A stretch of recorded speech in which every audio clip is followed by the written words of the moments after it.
Welcome to Stepping Stones. How are all of you? Now, here's where you respond. If you're well, you're unwell.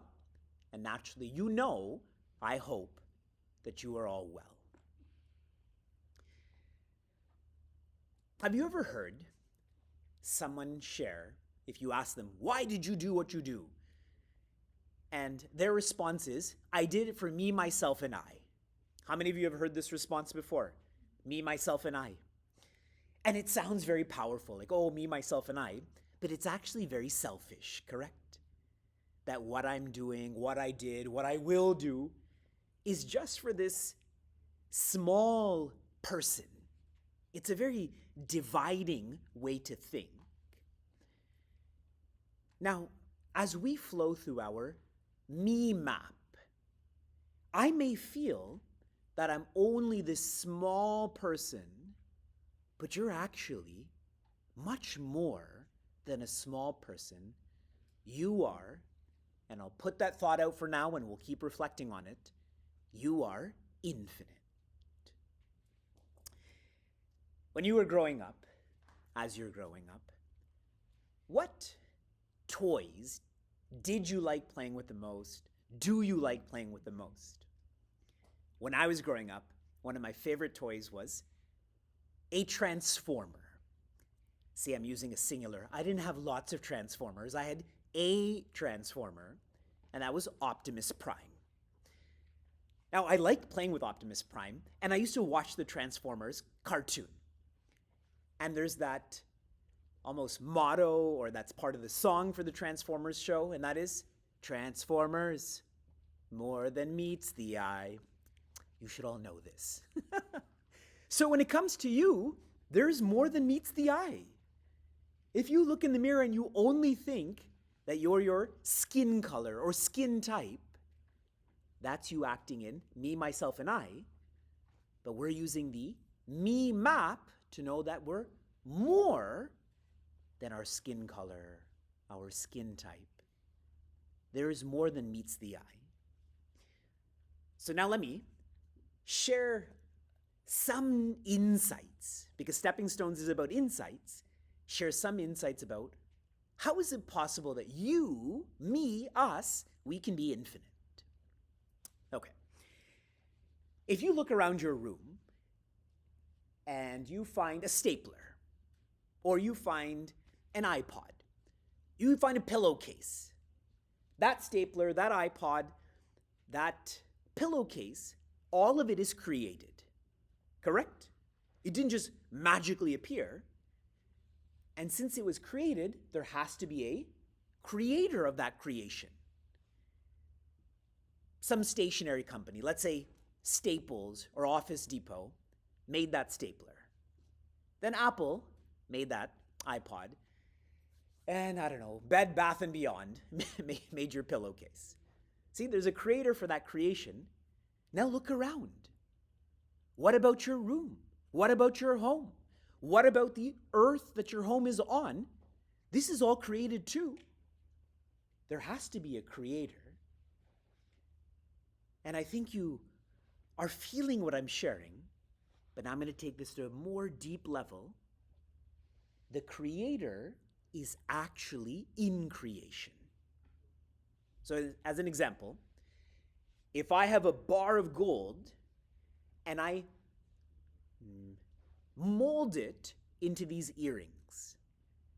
These earrings are made out of that gold, so the same properties of that bar of gold, these earrings have the same property, correct? Yes? If I take wood and I carve it into a house or I carve it into a car, both are still flammable because wood is flammable. So now if I ask all of you, where is the creator? Where should you be pointing? Everywhere, including you. But how do you feel this more? It is by chanting the name of the Creator. When I keep chanting Vivek, Vivek, Vivek, it's very much me, myself, and I. It makes me feel small, but if I chant the name of the Creator divinity, joy, Sri Rama, Sri Krishna, Bhagavati Saraswati, by chanting the name of the Creator, then I start to feel bigger and bigger and bigger. Chanting is a way to or feel growing. Today is Thoughtful Tuesday. So in Thoughtful Tuesday, what do? We ask questions and I try to answer them. This is what's really awesome about our stepping stones, is that we're a community.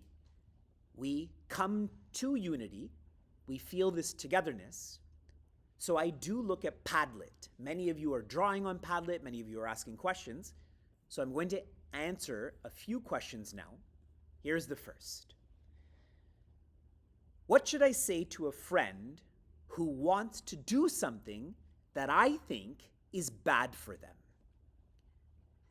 Now, as I answer this question, my request to all of you, because this is a recording, so it's one-way communication, but on Padlet, please try to use your name and the city you're from.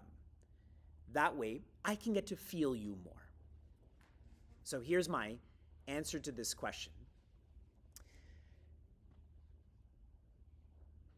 I would start off with really sharing with your friend how much you care about them. Really share with them how you want the best for them. And then get into, because I care for you so much and I want the best for you, this is why you should think about not doing what you're about to do. So share it from a positive way. Then if we come down to a lower level, your friend who wants to do something that's not right, maybe they don't know the harm that it will cause them and others. So share that in a very objective way. Like if someone is smoking a cigarette and I say, don't smoke cigarettes. It sounds like I'm making it personal, but if I explain to them, cigarettes don't just hurt you, but they hurt the people around you, then the chances of them not doing that which is unhealthy is higher. Okay? One more question. I'm going into 7th grade and all of my friends have phones. However, my parents refused to get me one until 8th grade. What should I do? Wait until 8th grade? If I go to a higher level here, do you think that having a phone is going to make you happier? And the answer is no, okay? I'm sure you're saying yes, but the answer is no. There's so many people you know who have a phone who are not happier, correct?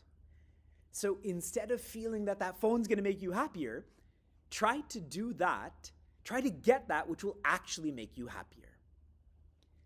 Now coming to a lower response, I feel as a parent, if my kids or some of the students I teach, if they show greater responsibility, I'm ready to give them greater opportunity. So if a student of mine is showing so much responsibility with discipline and compassion and punctuality, and they want a phone, to me that's fine. That's just the next step in what they should be having to engage the world more. So try to be more responsible. Shanti, shanti, shanti hi. Be happiness.